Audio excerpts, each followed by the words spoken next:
It's finally here, and this is the box exactly as it was delivered to me. Nothing extra, just the shipping label slapped onto this exact box. Opening it up, we find the box for the colour kit, including a decent sized metal tripod, a dual tripod mount, and wires for various types of cameras. Along with the box was this canvas type bag with a tightly folded USB powered light box. This was a pain to unfold, literally, as it took a bite out of my knuckle while trying to do so. Then the carrying case. Inside was a hatch for some reason, perfect if you had a head the size of a small boulder. In the top zipped compartment are two silicone protective sleeves.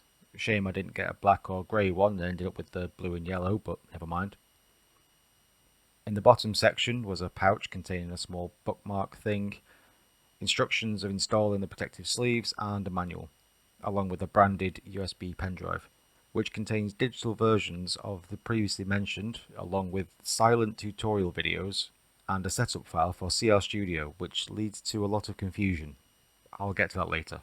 Anyway, for the tutorial videos, it's best to just watch them on the Lizard's designated community page called JM Meta for some reason. Not that you would be aware of this from anything provided in the box.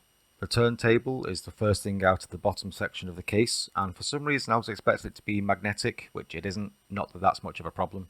The small tripod feels decent quality with textured grips. The Y cable with USB Type A and a barrel jack for power, joining to the aviation style connector that goes to the scanner itself. Then another USB cable for the turntable and the power brick with the barrel jack for the scanner. Then the scanner itself. Build quality is fine, not exactly high-end product, but doesn't feel like it'll fall apart if you look at it wrong. Then all of the regional outlet adapters. This all packs away into the carry case quite nicely and does feel perfectly protected for travelling. Now I backed this on Kickstarter and chose the luxury package, before the whole campaign was thrown into question and backers started to feel like they had lost their money. As far as I'm aware, the campaign was blocked from shipping the scanner due to an IP dispute from Artec regarding the software that Creality was using with the scanner. After finding a workaround by using Pledgebox, backers started to receive the rewards. At the same time, a brand new, completely redesigned software was announced for use with the scanner, CR Studio 2, which I downloaded before receiving the scanner just in case of another copyright issue preventing distribution. You can read the whole story at the link in the description. Anyway, upon trying to connect the scanner, I noticed the software didn't look the same as shown in the manual, and I was prompted to import a calibration file, which I thought would have been on the pen drive, but wasn't, so I tried running the installer that was.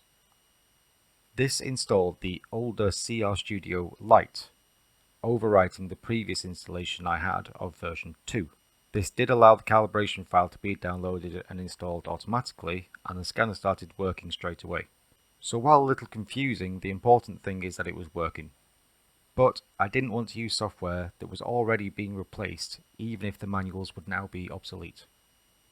So after reinstalling version 2 and finding the automatic calibration file downloader, I was now up and running.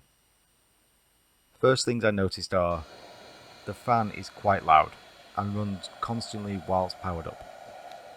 The second is that the software feels very rushed and more like an early beta version than release ready, but it did function enough to start scanning things. I tested it with the Rubik's Cube for its multiple colours, but didn't consider that one of the faces could be missing after auto-aligning purely based on geometric data. But it still scanned quite well. Next, I tested with this skull that I thought should be quite easy due to the colour and the large, simple geometry. But the weight was a consideration for the poor turntable, as this solid chunk of concrete had a bit of weight to it.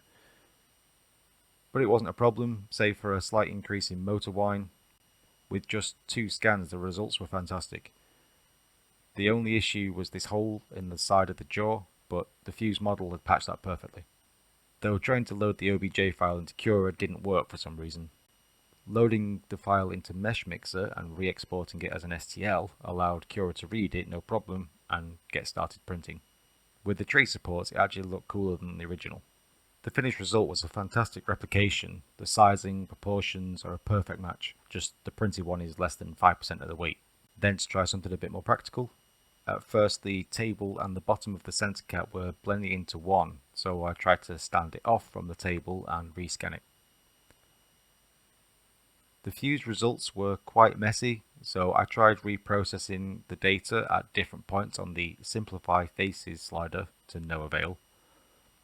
So I used some developer spray to give it the grey even coat that is ideal for scanning, and also manually cleaning up the stray point data in the gaps. After this, the finished model was pretty spot on.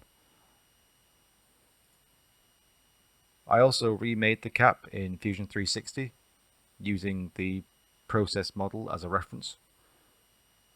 The CAD model version is obviously cleaner, but having a model to work around could be a lifesaver in more complex designs.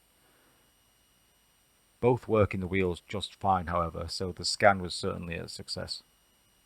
If you're thinking about getting the scanner, the standard option is priced at $650, which consists of the scanner and the required cables only.